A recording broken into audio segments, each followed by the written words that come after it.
Murad çok yakında başlıyor.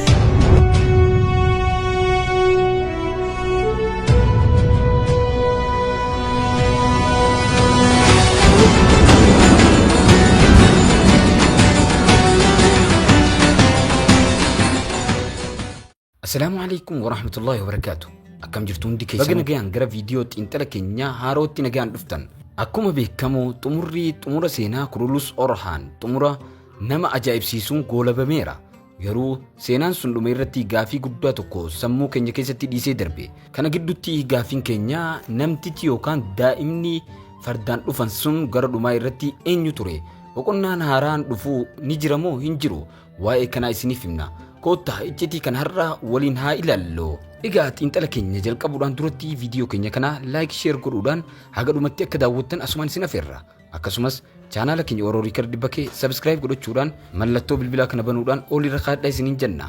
Egaa fiilima kutaa darbee hanga dhumatti yoo ilaaltan jaarsi manguddoo sun dargaggeessicha yookaan daa'ima xiqqaa suniin akkana jedhe. Loltootaa fi leencoonni keenya jajjaboon baay'een mootummaa Teemuriin gara dukkanatti kuffifameeti ture jee dubbateeti jira. Garuu ammoo abbaan kee dukkana kana keessaa akka nu baasu nan amana.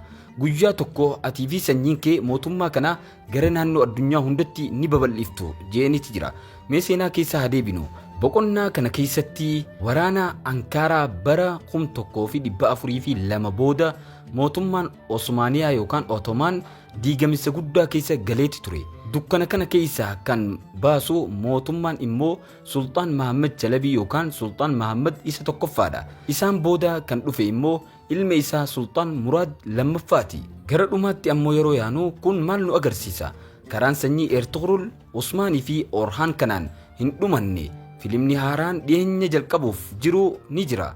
Seenaa jabaa Sultaan Muraad yookaan qabsoo abbaa isaa agarsiisuuf akka jiru mallattoon nu agarsiifamaa jiru ifaadha. Iccitiin xumura filmii sanaa kanuma. Kanaaf kabajamtoota hordoftoota keenya viidiyoon keenya har'aa kana fakkaata. Viidiyoo itti aanuun hanga wal arginutti yaada keessan koomentii irra nu barreessuu hin dagatina. Akkasumas chaanaala keenya Oromoo Riikard bakkee subscribe godhachuudhaan mallattoo bilbilaa kana bantanii ol irra kaa'achuu hin dagatina. Kanumaan wal qabatee wanni isin beeksisuu barbaadu xumura irratti filimni Kurulus Orhaan waan dhumatee jiruuf haga filimni biraa jammarutti filima mootummaa Sultaan Abdulhamid kan guyyaa kamisa itti fufuudhaan bakka isaa bu'ee kan deemu ta'a.